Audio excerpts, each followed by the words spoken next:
Assalamualaikum warahmatullahi wabarakatuh. Kami dari kelompok 1 akan mempresentasikan motif dan tujuan bisnis sebagai pendorong pertumbuhan. Pendahuluan, mengapa motif dan tujuan itu penting? Setiap bisnis, besar maupun kecil, dimulai dengan alasan. Alasan inilah yang menjadi dasar mengapa kita membangun sebuah perusahaan dan bagaimana kita mengarahkannya menuju kesuksesan jangka panjang. Motif dan tujuan yang jelas tidak hanya memberikan arah, tetapi juga menjadi fondasi bagi setiap keputusan strategis. Memahami motif fundamental yang mendorong bisnis dan menetapkan tujuan yang terdefinisi dengan baik adalah kunci untuk membuka potensi pertumbuhan dan memastikan keberlanjutan di pasar yang kompetitif. Memahami motif bisnis, apa yang mendorong kita? Motif bisnis adalah kekuatan pendorong di balik keberadaan dan operasional suatu perusahaan. Ini adalah mengapa inti yang memicu pendirian bisnis dan mengarahkan setiap tindakan. Motif motif bisa bervariasi dari keinginan pribadi hingga visi yang lebih besar untuk menciptakan perubahan. Identifikasi motif ini sangat penting karena akan mempengaruhi budaya perusahaan, pengambilan keputusan, dan cara bisnis berinteraksi dengan pemangku kepentingan. Inspirasi awal, ide dan gairah yang mengawali perjalanan bisnis, kebutuhan pasar, respon terhadap celah atau permintaan yang belum terpenuhi, visi jangka panjang, gambaran masa depan yang ingin dicapai oleh bisnis. Selanjutnya akan dibacakan oleh teman saya, Emil. Silakan, Emil. Baiklah, saya akan melanjutkan jenis-jenis motif bisnis. Motif bisnis tidak selalu melulu tentang uang, meskipun keuntungan adalah aspek vital untuk keberlanjutan. Banyak perusahaan digerakkan oleh motif yang lebih luas yang dapat menciptakan nilai jangka panjang. Selanjutnya, menetapkan tujuan bisnis yang smart. Setelah motif bisnis dipahami, langkah selanjutnya adalah menerjemahkan ke dalam tujuan yang konkret dan dapat dicapai. Kerangka kerja SMART atau Specific, Measurable, Achievable, Relevant, Time-bound adalah alat yang sangat efektif untuk ini. Nah, spesifik tujuannya harus jelas dan teridentifikasi dengan baik untuk bukan sama-sama terukur atau measurable. Harus ada cara untuk mengukur kemajuan dan keberhasilan pencapaian tujuan. Selanjutnya dapat dicapai atau achievable.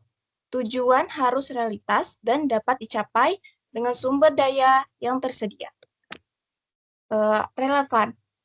Tujuan harus selaras dengan motif bisnis keseluruhan dan visi jangka panjang. Berbatas waktu atau time-bound. Tujuan harus memiliki tenggat waktu yang jelas untuk menciptakan urgensi. Next, selanjutnya akan dibaca oleh Siti Nurhayati. Kaitan antara motif dan tujuan dengan strategis bisnis. Motif dan tujuan bisnis bukan hanya pernyataan, melainkan pilar yang menopang seluruh strategi perusahaan. Motif yang kuat akan melahirkan tujuan yang ambisius namun realistis, dan tujuan inilah yang kemudian membentuk strategi bisnis yang efektif. Tujuan bisnis adapun sasaran ambisius dan terukur, eksekusi operasional, pelaksanaan taktik harian, motif bisnis, nilai dan alasan inti perusahaan, strategis bisnis, rencana untuk mencapai tujuan. Studi kasus, perusahaan sukses dengan motif kuat. Banyak perusahaan global yang sukses hanya karena produk atau layanan mereka, tetapi juga karena motif kuat yang mendasari bisnis mereka. Motif ini seringkali menjadi keunggulan kompetitif dan daya tarik bagi pelanggan serta talenta terbaik. Adapun contohnya adalah Tesla. Motif mempercepat transisi dunia menuju energi berkelanjutan. Ini mendorong inovasi mereka dalam kendaraan listrik dan solusi energi. Kedua, Patagonia.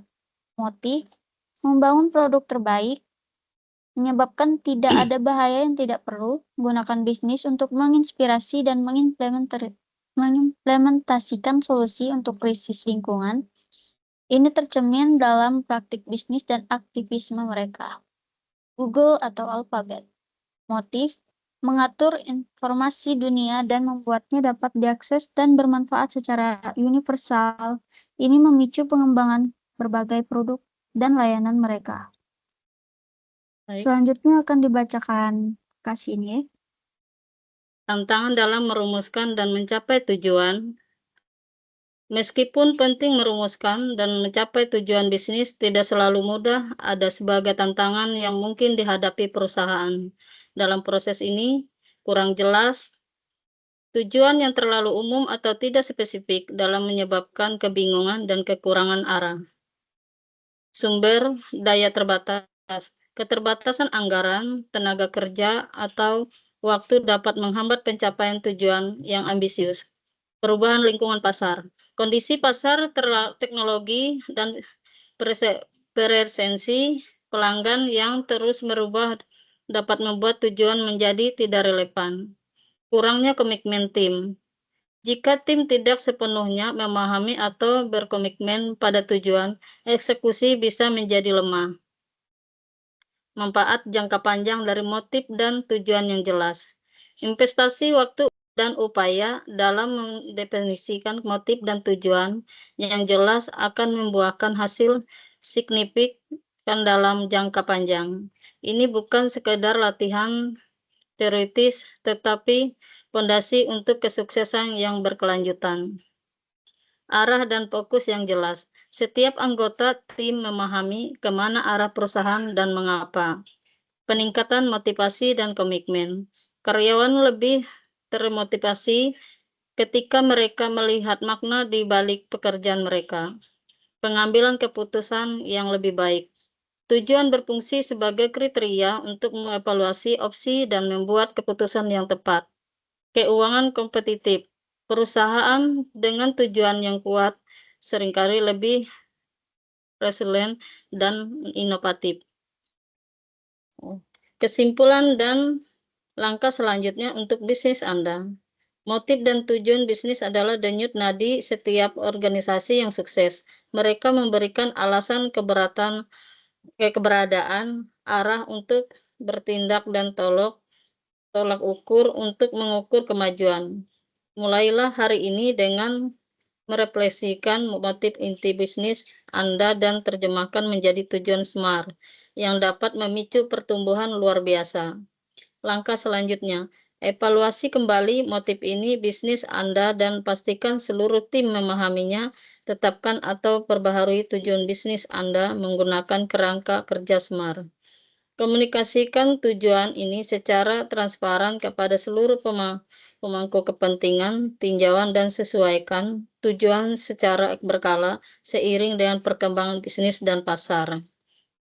Sekian presentasinya kami dari kelompok 1.